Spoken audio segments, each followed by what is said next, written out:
Special sentence होते हैं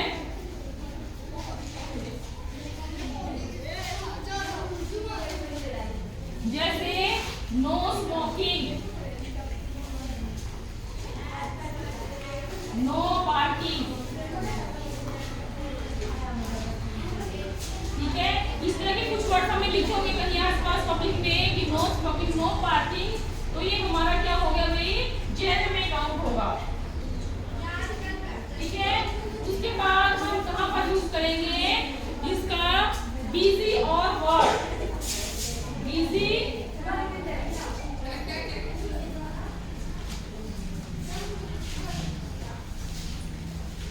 और वर्ड, बिजी और वर्ड हमारा क्या है, एडजेक्टिव है ये।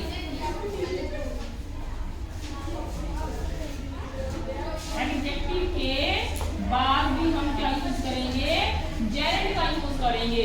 जैसे एग्जांपल है I am busy,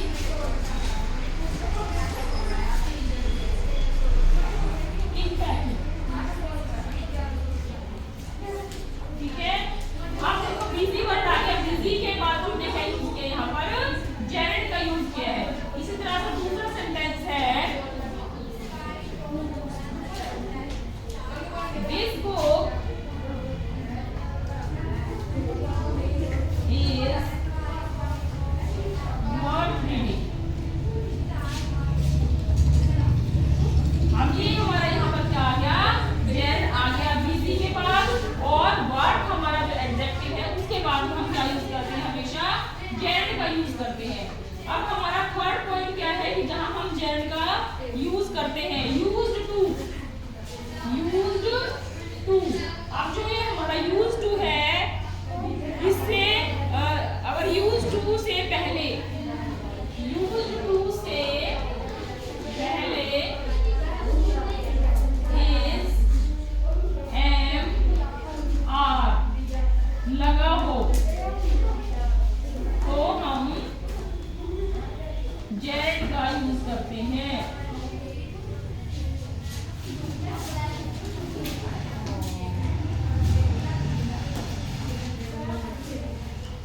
for example क्या है इसमें, जैसे I am visiting, I am visiting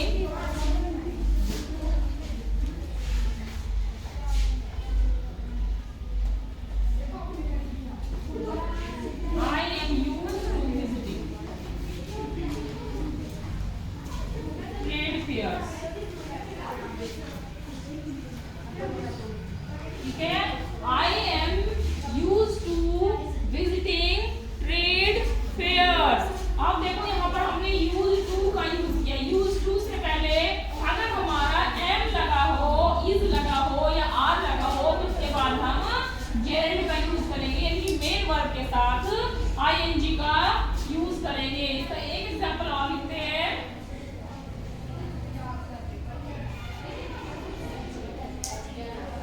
he is used to, he is used to making excuses, ठीक है। अब देखो यहाँ पर हमने इज लगाया है यूज टू से पहले, इसलिए हमने मेन वर्ब के साथ हमने जेड का यूज किया है, आईएनजी का यूज किया है। तो हमारा पॉइंट था कि यूज टू से पहले अगर इज एम आर लगा हो तो हम जेड का यूज करेंगे।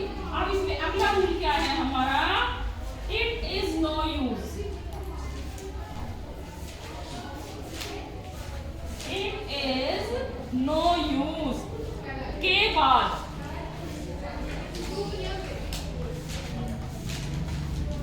जेड का यूज करते हैं।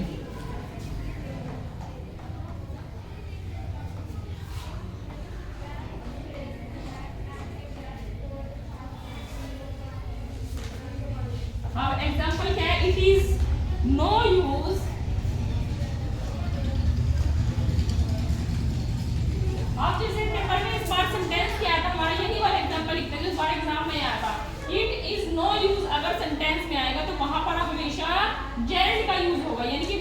वर्ब के साथ आईएनजी का यूज होगा।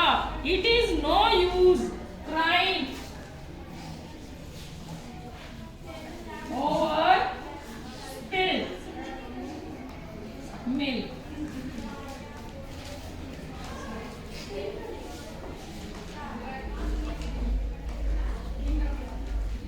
ठीक है, अब देखो इट इज नो यूज के बाद हमने जेरेंड का यूज किया है। एक एग्जांपल और लिखते हैं, इट इज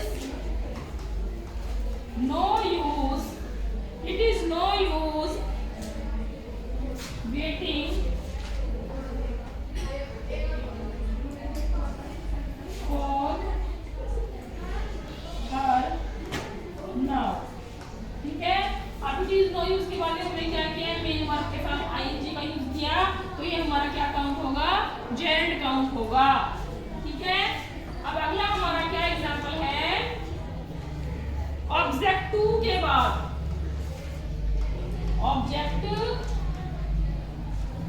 के बाद भी हम क्या यूज करते हैं, जेरेंड का यूज करते हैं।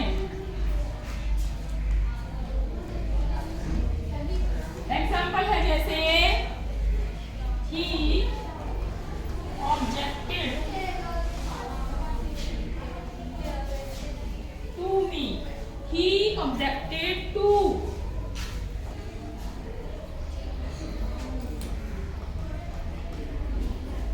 Giving me admission.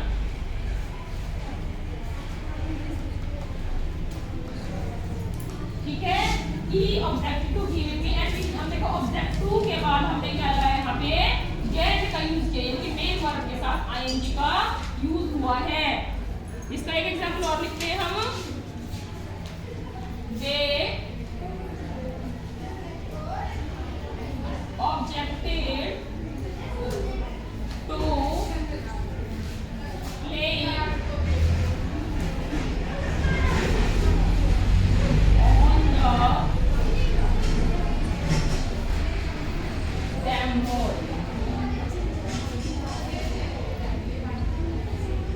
ठीक है, अब देखो ऑब्जेक्ट के बाद भी हमने यहाँ पर क्या यूज किया है, जेरेंड का यूज किया है। तो ये कंडीशन थी कि इन कंडीशन में भी हम जेरेंड का यूज करते हैं। उससे पहले मैंने रूल्स बताए थे जो इसके लिए यूज हुए थे, कि जेरेंड का यूज हम एज अ नाउन करते हैं, और नाउन को हम कैसे यूज करते हैं, एज अ सब्जेक्ट करते हैं।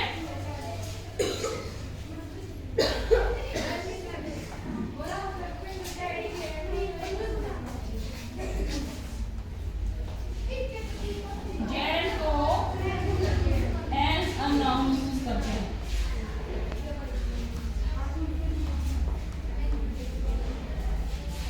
यानी कि जो वर्ब है वो नाउन की तरह काम करती है इसमें। ठीक है, जो वर्ब है वो नाउन की तरह काम करती है, और नाउन कहाँ पर आ जाता है, हमारा सब्जेक्ट, ऑब्जेक्ट और कॉम्प्लीमेंट, कॉम्प्लीमेंट प्रेपोजिशन, इनकी जगह पर जो है हम नाउन का यूज करते हैं जेरेंड में। ठीक है, अब इनके एग्जांपल से हम देखेंगे। पहला जैसे हमारा सब्जेक्ट है, जैसे एग्जांपल है smoking is bad for health.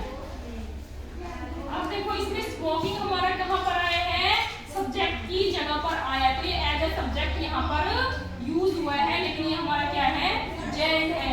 दूसरा हमारा क्या है, playing with fire is danger.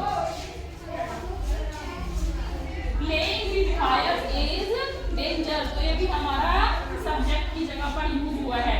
यानी कि तुमसे पेपर में ये भी पूछा जा सकता है कि जो हमारा जेरेंड है वो अंडरलाइन कर देगा किसके जगह पर यूज हुआ है, सब्जेक्ट की जगह पर यूज हुआ है।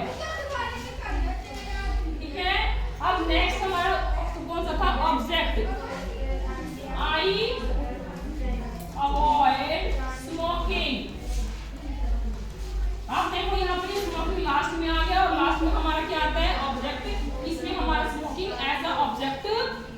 हुआ है।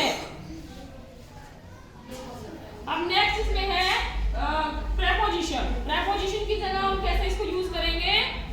देखो एज अ प्रेपोजिशन हम इसको यूज करते हैं जैसे में शी वाज फाइन फ्रॉम, और हमारा क्या यहाँ पर प्रेपोजिशन है ही कंस्ट्रक्टेड मी ऑन भी हमारा क्या है? प्रेपोजिशन है। तो प्रेपोजिशन के बाद भी हम क्या यूज करते हैं? जेरेंड का यूज करते हैं। जेरेंड हमारा क्या होगा? मेन वर्ब के साथ आईएनजी का यूज होगा। अब कुछ वर्ड्स ऐसे हैं जहां पर हमेशा हम किसका यूज करेंगे? जेरेंड का यूज करेंगे। वो सेंटेंस वर्ड्स मैं तुम्हें लिख देती हूँ। जैसे पहला वर्ड है हमारा स्टॉप।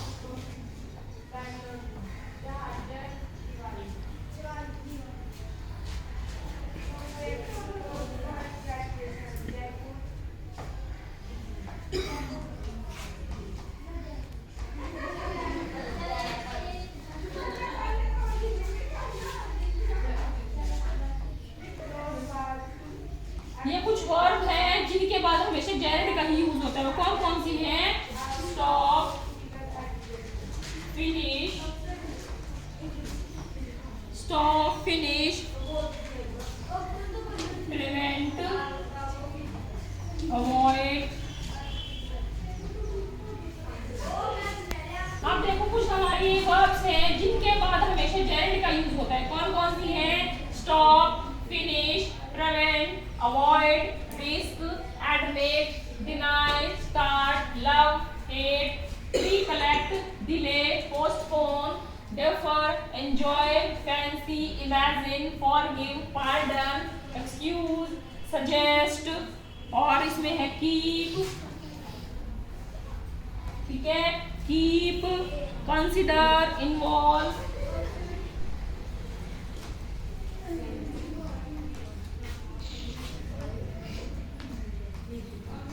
ठीक है। तो ये कुछ वर्ड थी जिनके बाद हमेशा जहां भी ये वर्ब आएंगे सेंटेंस में उसके बाद हमेशा जेरेंड का ही यूज होगा। यानी कि तुम्हारे पास जो सेंटेंस दिया जाएगा उसको अंडरलाइन करके पूछा जाएगा कि ये क्या है, इसमें ये कौन सा नॉन फिनिट्स है, तो वहां पर तुम लिख सकते हो अगर तुम्हें ये वर्ड्स याद है कि ये यहाँ पर जेरेंड है। ठीक है, तो हमने इंफिनिटिव जेरेंड के बारे में पढ़ लिया है। उसके बाद हमारा अगला टॉपिक है पार्टिसिपल कि पार्टिसिपल क्या होता है। ठीक है।